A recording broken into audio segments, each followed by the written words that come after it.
Good day, class. So, I am here to discuss the fourth lesson in data analytics, which is quality management system and standardization. So, at the end of this lesson, you should be able to learn two things.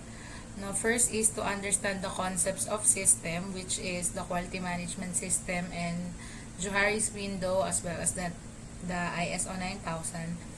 And the second objective is to understand the quality management in your respective industry, which is hospitality industry. So all of these lessons and concepts were retrieved from iSolocity. So I hope na at the end of this lesson, you will be able to learn different things about system and also what is the quality management system used in your industry. So let us first dig in with the concepts of system. So sa pag-aaral ng system ng isang industry, iba't iba yung konsepto na ginagamit. And in relation to this, malaki ang effect ng total quality management for each industry to be able to know if they meet the standards of their clients. So sa concepts ng system, it was divided into three. Meron tayong tinatawag na quality management system, meron tayong tinatawag na Johari's window, and meron din tayong tinatawag na ISO 9000. So iisa-isahin natin siya. First is the term quality management system. So according to the lesson or the material, it is a formalized system that documents processes, procedures, and responsibilities for achieving quality policy and objectives. A QMS ensures that products or services are consistently in compliance with customer and regulatory requirements.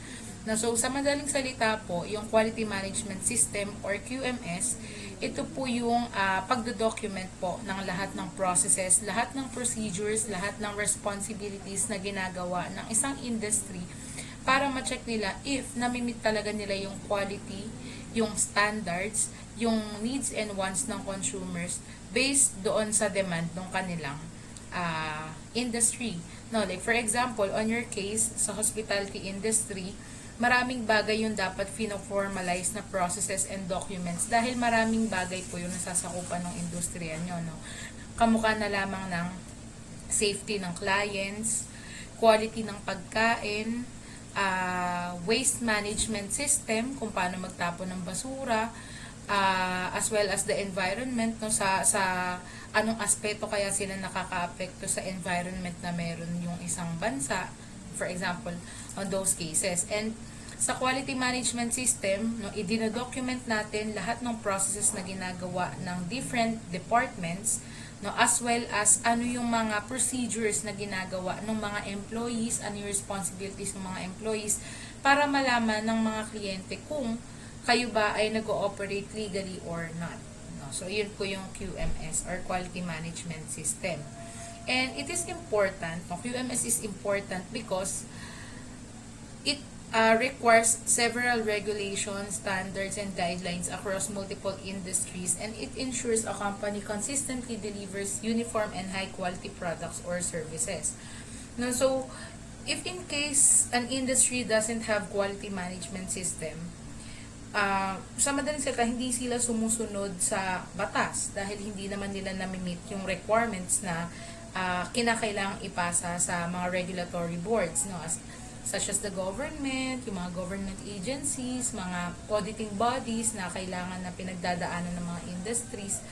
Kung hindi man sila nakakapagsagawa ng quality management system, for sure, hindi nila nagagawa consistently in uniform yung kanilang proseso, and they are not sure if they are rendering high quality products or services to their clients. Kaya importante na merong quality management system. And the types of QMS for different industries in relation to hospitality industry, there are two QMS na pwedeng sundin, which is the automotive quality management system and the food and beverage quality management system. So, sa automotive quality management system, lahat ng mga machineries, na ginagamit dun sa industry, lahat ng mga equipments na ginagamit sa industry dapat ay well-processed, structured yung design, well-systemized, para malaman natin kung safe talaga yung mga ginagamit natin na equipments and also materials sa hotel. Sa food and beverage quality management system naman, dapat well-documented yung procedures, yung processes, and responsibilities para ma-ensure na yung pagkain at yung mga inumin na inilalatag or ibinibigay natin sa mga clients natin ay safe at belong dun sa entire supply chain. No? So, yun yung two types of QMS na magagamit no sa industry ng hospitality. First is the automotive quality management system, and second is food and beverage quality management system. No, so the importance of this quality management system in your industry is to ensure if the processes and procedures that has been done by the clients or that has been done by the employees to the clients are met, and kung meron bang regulatory board na hindi sila nasusunod. Yun yung importance ng QMS. No, so, on the other hand, meron tayong tinatawag na isang konsepto pa ng system na Johari window. So, brief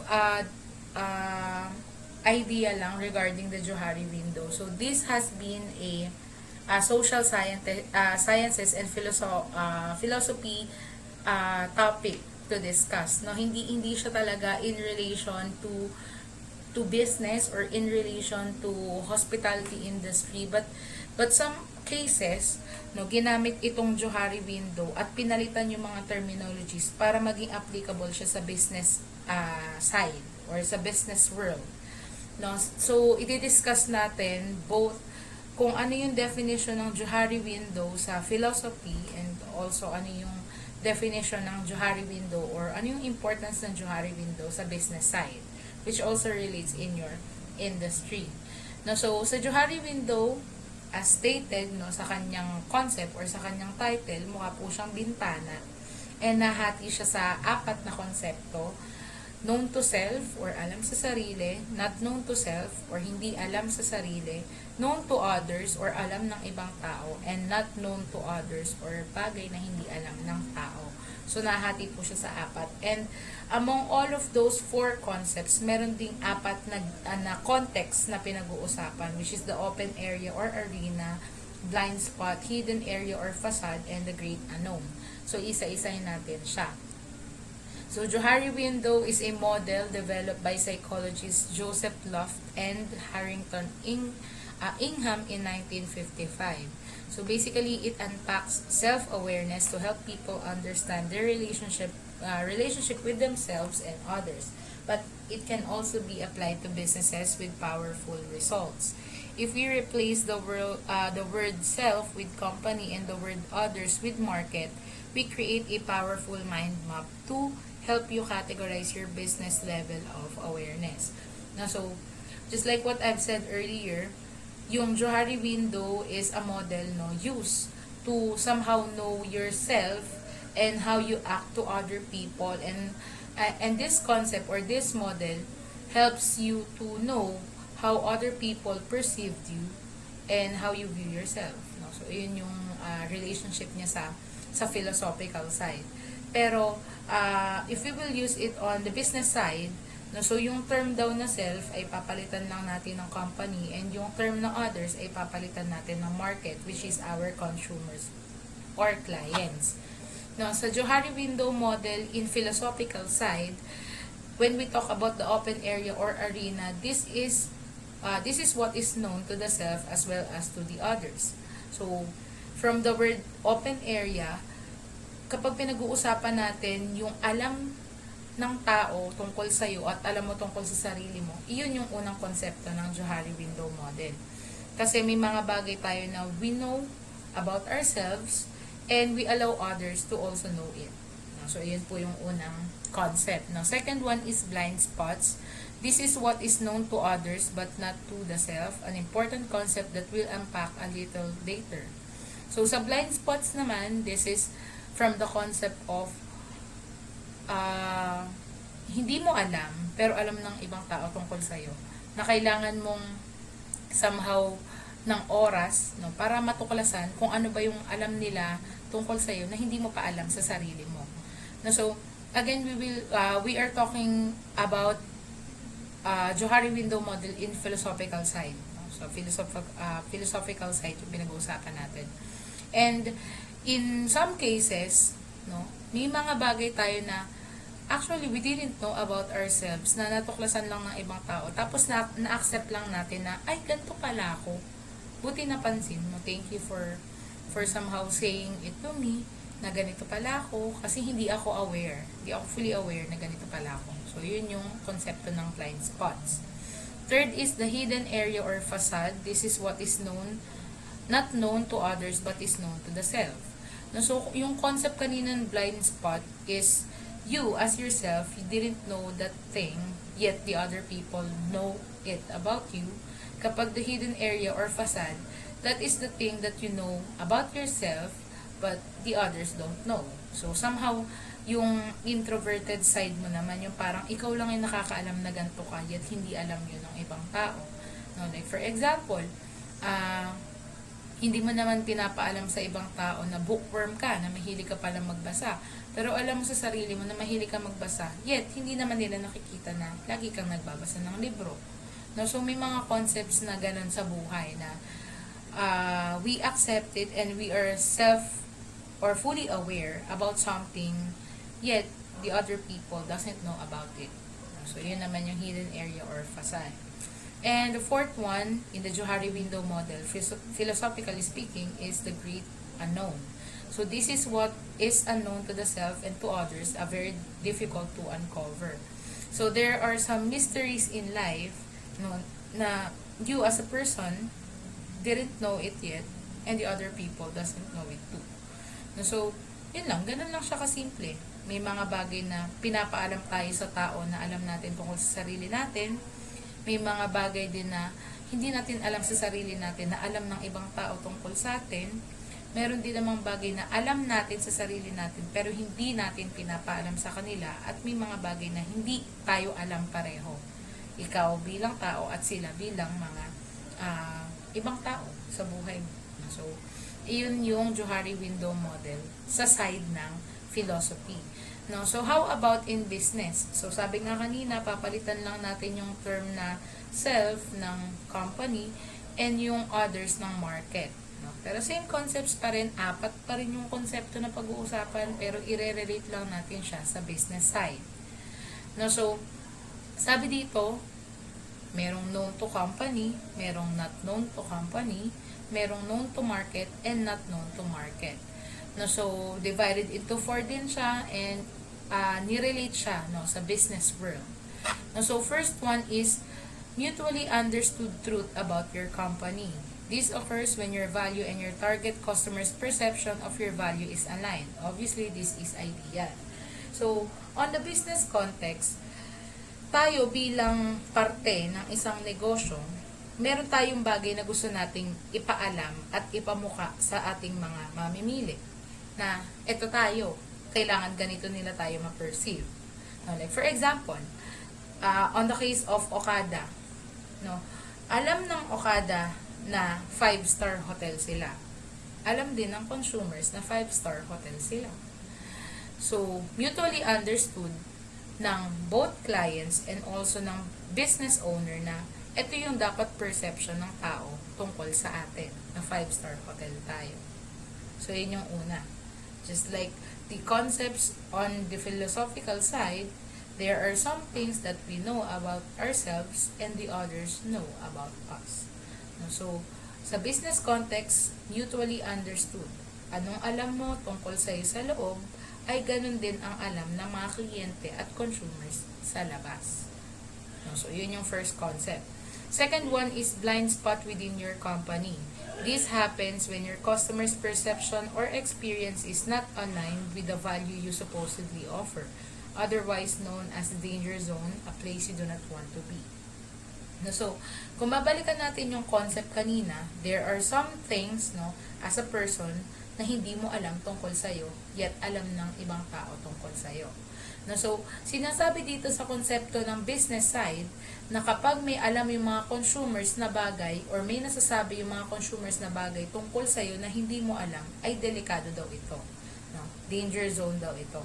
Kasi as a business owner, we didn't want our consumers to think differently about us, or or hindi natin nahayaan na meron silang maging perception na iba tungkol sa atin na hindi naman talaga natin nais ipakita sa kanila. No?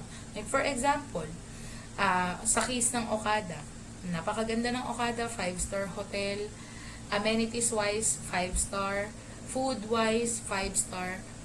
Tapos, ang alam lang natin sa loob ng kumpanya ay 5-star tayo. Pero yung perception pala ng tao sa labas ay hindi na maganda. Kasi yung mga empleyado pala natin, pag panggabi, ay laging maiinitin ng ulo. No, so, sa loob ng business, hindi mo naman alam na ganun eh. Kasi ang nakatatak lang sa'yo, ito yung company goals nyo, ito yung policies nyo, ito yung vision, mission nyo, na ayun yung akala mong isinasa puso ng lahat. Pero nagkakaroon pala ng ibang perception yung mga kliyente. No, dahil pala sa behavior ng ibang clients or rather ng employees na ipinapakita sa clients. No, blind spot siya sa loob ng kumpanya. Hindi alam ng kumpanya pero ganun yung nagiging perception ng customers. Kaya siya nasabi na danger zone. Third one is the stature or appreciation potential. This is when you know you have something to offer that your customers are not aware of. This creates an opportunity to build stature or appreciation in your market. So in relation to the first concept that we've already talked, may mga bagay tayo na alam lang natin sa sarili natin na hindi alam ng ibang tao. So kung ilalagay natin sa konteksto ng business, meron tayong kayang i-offer pa sa market na hindi pa sila fully aware. Kaya nga natin pinag-uusapan or kaya nga tayo nagkakandak ng marketing strategy. Kaya nga tayo nagkakandak ng strategic planning. Para may mga bagay tayo sa loob ng kumpanya na mapapag-usapan na tayo muna na hindi mo na alam ng consumers. So it is somehow a home for an opportunity to somehow build appreciation in the market. Dahil hindi pa nila alam tong bagay na gagawin natin, it will build something better for the end of the industry. And lastly is the unknown. This is a murky area where neither you or your customers know what value you have to offer. Either because your business is still in the idea phase or you've really lost sight of what you're doing. So, dito naman sa unknown, in relation to what we already talked earlier, may mga bagay tayo na hindi alam tungkol sa sarili natin na hindi rin naman alam ng ibang tao tungkol sa atin. So, kung ilalagay natin sa konteksto ng business, maaaring hindi maganda dahil hindi mo alam yung gagawin as business owner and hindi rin alam ng consumers kung tama ba yung ginagawa nyo sa loob ng business. So, parang somehow confused with what value you will possess to other people, and on the end of the consumers, they are not sure if they will trust you as business kasi murky area. So ibig sabihin ng murky area as in blanco, magulo, parang walang silbi, walang saysay. Dahil ikaw mismo bilang negosyo, hindi mo alam kung ano yung kaya mong i-offer at hindi rin naman alam ng business kung ano yung kaya nilang bilhin sa'yo kasi hindi nga sila sure kung ano yung kaya mong i-offer. So, sabi nga dito, baka doon nasa idea phase pa yung business, kaya medyo shallow pa, medyo wala pang laman, or else ay nadi-disalign doon sa company goals and objectives. So, iyon yung kinaibahan ng Johari window for business and yung Johari window model for self-awareness. Sana nakuha nyo yung konsepto ng pinagkaiba ng dalawa. Terms-wise, meron silang pinagkaiba dahil yung kanina, mga short terms lang, itong for business and medyo mahaba. Pero, this concept has been used by the industries in several years dahil nag-work naman siya talaga kahit anong industriya, mapa sa inyo man sa hospitality industry or sa amin sa business side talaga, which is sa finance yan. So, the third concept that we will be talking about is the ISO 9000. So, I'm sure that some of you already heard this term or familiar with this term. Pero, ayan, i-discuss natin isa-isa kung ano ba yung ISO 9000, para saan ba yung ISO 9000 na to, and ano ba yung importansya ng ISO 9000. No, so ISO 9000 standard series is a set of international standards on quality management and quality assurance developed to help companies effectively document the quality system elements needed to maintain an efficient quality system. They are not specific to any one industry and can be applied to organizations of any size. No, so para mas madali nyo maintindihan yung konsepto ng ISO 9000. No, so yung ISO 9000 po ay isang international standards auditing firm, no, na kung saan ay nagche-check ng quality management system and quality assurance ng kahit ano pa mang industry. No, so kung ikaw ay may-ari ng negosyo, syempre gugustuhin mo na pasado sa international standards yung business mo. And for you to be able to achieve that achievement, no, dapat ay makapag-undergo ka ng ISO 9000 standard series. No, iba't iba po kasi yung klase ng ISO 9000 standard series. Depende sa quality management system and depende sa proseso na ginagawa ng isang industriya. And kahit ano pa man ding klase ng negosyo ay pwedeng mag-apply at pwedeng magpa-check if they meet the international standards on quality management and quality assurance. No, so, in relation to the ISO 9000 standard series, merong konsepto, no, na medyo nalilito yung mga tao tungkol sa ISO 9000 and ISO 9001. No, so, kapag sinabi nating ISO 9000, iyon po ay series, pamilya, at grupo ng mga quality management standards na ginagawa ng isang auditing firm. So, for example, ISO 9000 is considered Meneses Campus, isang malaking campus. Pero pag sinabi nating ISO 9001 is a standard within the family.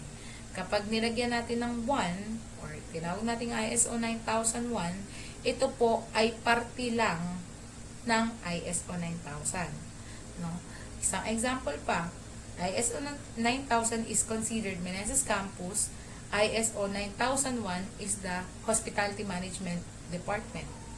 No, so, nakikita nyo na yung ISO 9000 is malaki. Yet, yung ISO 9001 ay parte lang nung isang sistema or nung series ng ISO 9000. So, nakapaloob lang yung 9001 sa 9000 na series ng ISO. No, so, sabi pa dito, the ISO 9000 family of standards are also contain an individual standard named ISO 9000. These standards lays out the fundamentals and vocabulary for quality management system. No, so kanina, 'di ba, diniscuss ko yung definition ng QMS and sinabi ko doon na iyon yung formalized documentation of the systems, procedures, processes na ginagawa sa loob ng isang industry. And kapag nag-undergo ka ng ISO 9000 auditing, doon malalaman if yung mga QMS na ina-apply mo doon sa iyong business ay legal, illegal, irregulated, or regulated. So, ayun yung importansya kung bakit nag-undergo, no, yung mga businesses ng ISO 9000 or ISO 9001 standards.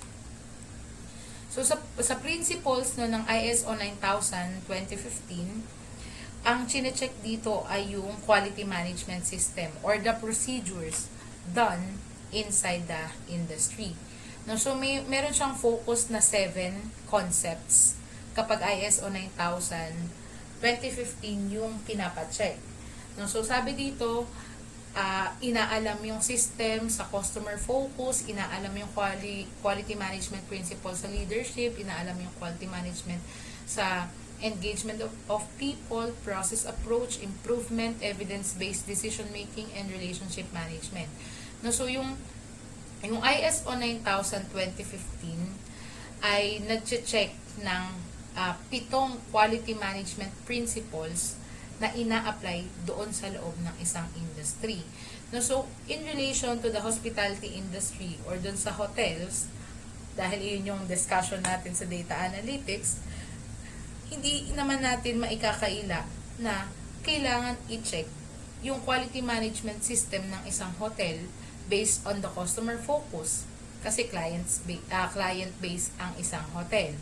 We can also check the leadership. Tama ba na ito pa yung nakaupo? Tama ba yung ginagawa ng CEO? Tama ba ang ginagawa ng operating manager? Tama ba ang ginagawa ng mga supervisors? Sa engagement of people, tama ba yung ginagawa kung paano i-market yung hotel sa ibang tao? Sa process approach, tama ba yung processes na ginagawa ng mga nasa production? Tama ba yung ginagawa na processes ng mga nasa kitchen? Sa improvement, ano yung mga bagay na medyo may lapses na kailangan i-check? Sa evidence-based decision making, evidence-based documents na yung pinag-uusapan, tama ba yung mga reports na ginagawa? Pwede mo bang ipakita sa amin yung iba't ibang klase ng data analytical reports na ginagawa ninyo in relation to the data analytics? And sa relationship management, okay ba ang relationship ng mga empleyado sa loob? Okay ba ang pinoportray ng hotel sa mga kliyente? Something like that. No, so, again, this is just a choice of an industry if they wanted to somehow get an international standards. Pero kahit sino naman sigurong businesses gugustuhin na ma-meet yung international standards. Hindi man lahat ay nag-undergo ng ISO 9000. But, yun yung ini-aim nila na makapasa sila sa ganito para maipakita nila sa mga kliyente, mapakita nila sa business partners nila, mapakita nila sa mga possible investors na ay, ito po yung kaya namin i-offer kasi na-meet nga namin yung standards ng ISO. Yung 7 quality management principles na-meet po namin without any non-conformity, without any non-compliance.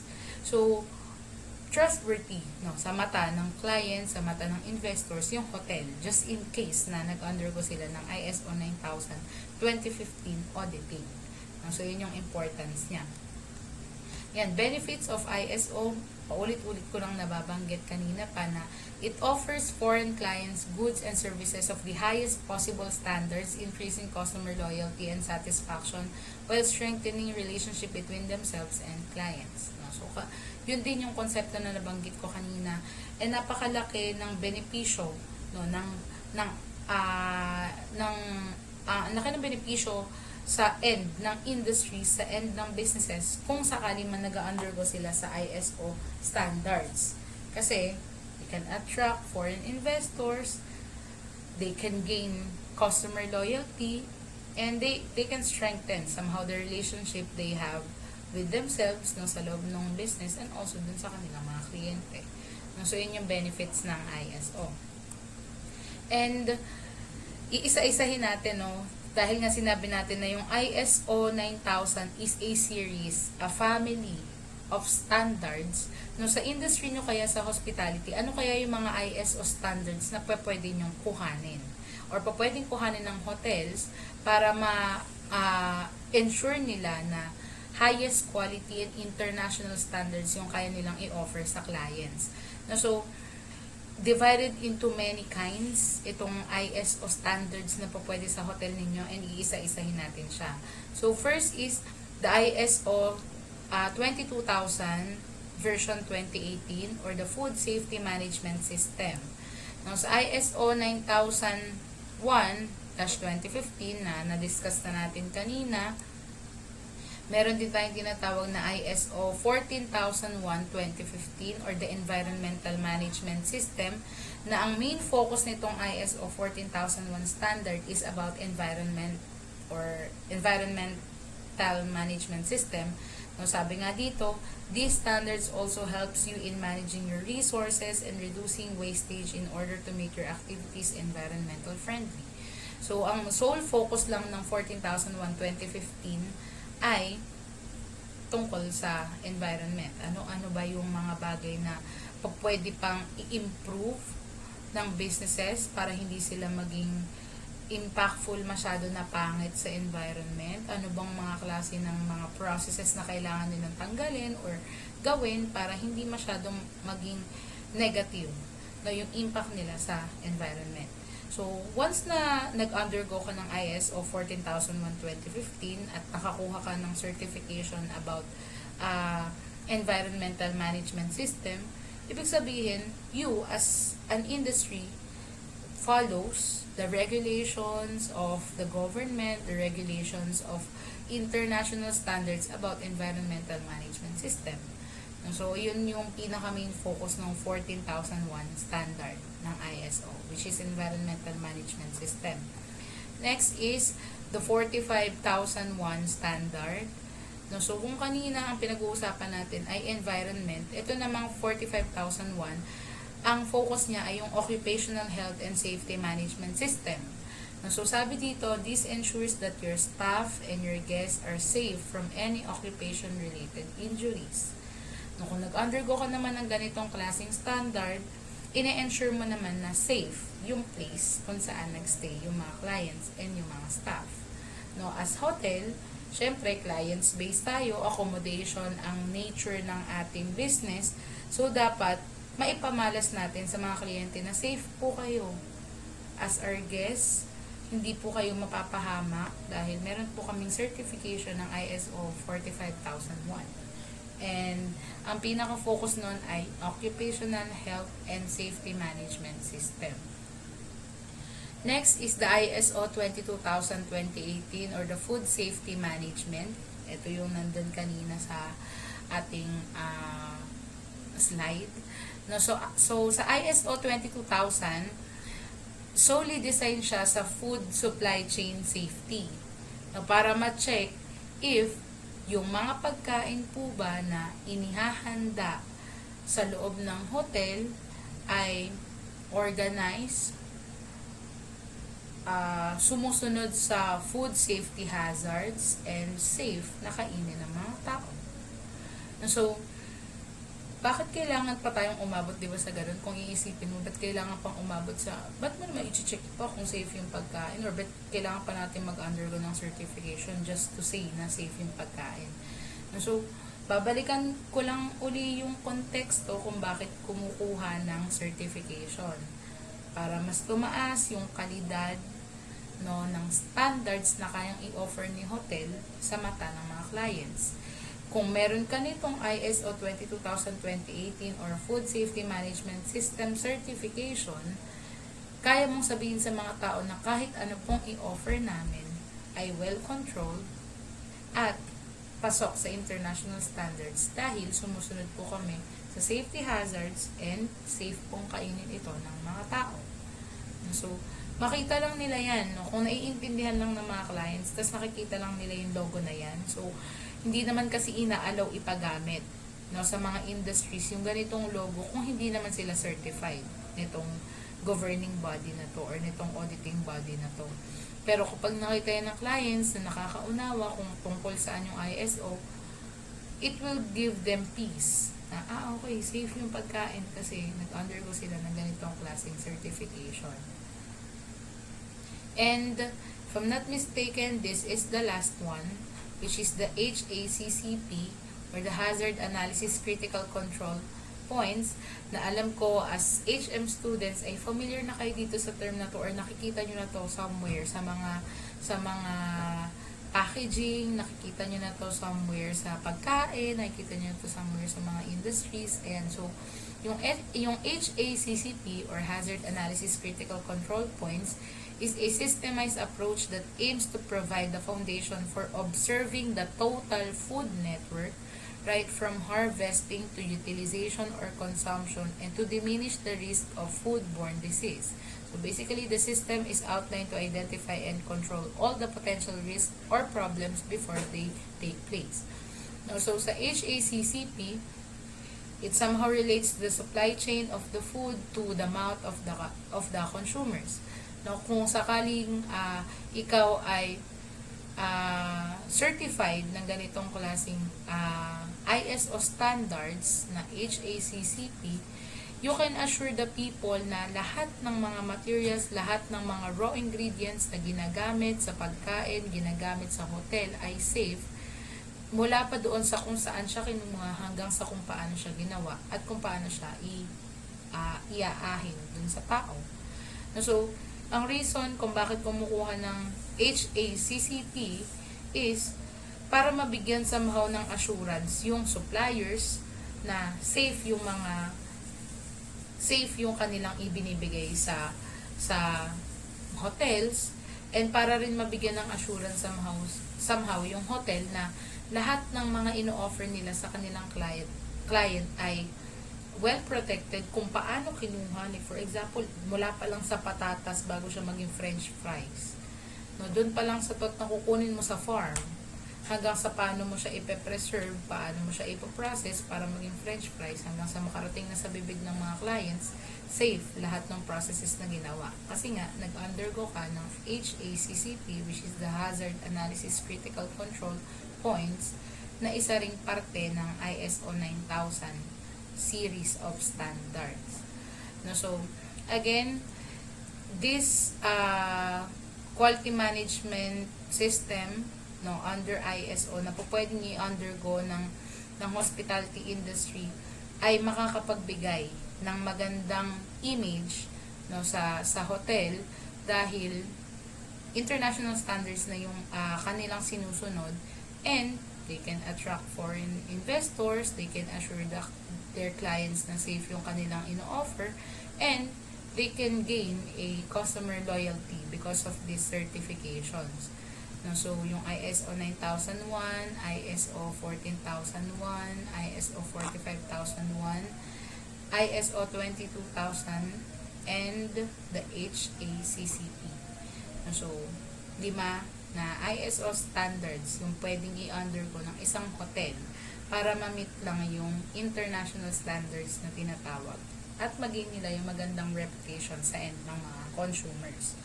No, so, I guess this is the end of my discussion. So, again, in the learning objectives, 2 main points yung kailangan yung natutunan or kailangan yung somehow ma-retain sa inyong mga isip, no, na diniscuss ko kung ano yung konsepto ng quality management system. It is a formalized documentation of processes, procedures done by the business. Yung Johari window or Johari's window na konsepto, maaaring philosophical at maaari ring on the business side, na parehong beneficial sa atin bilang tao at sa business owner. And also kung ano yung ISO 9000 and ano-ano yung mga ISO 9000 standards na pa pwedeng kuhanin ng hospitality industry. Yung diniscuss ko na 5. So, this is the last lesson included in your midterms. No, so, 4 na units yung aking diniscuss, and apologies for not being able to discuss this on a face-to-face basis. No, nag-record lang kasi ako, pero itong 4 na to ay, or yung 4 na lessons na diniscuss ko ay importanteng konsepto para mas maintindihan nyo kung ano ba or kung para saan ba yung data analytics sa industry ninyo. No, so, in relation to the data analytics of the quality management system, dahil gumagamit na tayo ngayon ng software, gumagamit na tayo ng mga database, ng mga systems, itong mga quality management system na diniscuss natin, konsepto ng system na diniscuss natin, ay included sa ginagamitan ng artificial intelligence, which is in data analytics. So, yun yung relationship ng discussion na to sa pinaka-core ng ating subject, which is the data analytics. Now, I hope you've learned a lot about this lesson, and this is included in your midterms exam. Now, just review this video and review the material na ibinigay ko sa inyo, and I hope to see you soon. So, probably after next week yung discussion, dahil next week na meeting natin ay midterms exam na. So, if you watch this video until the end, no, I hope na makapag-review kayo ng maigi, and ayun, give your best shot para makapasa sa midterms dahil zero base na. Ayan, thank you so much for watching this video or listening to this discussion, and yeah, that's it.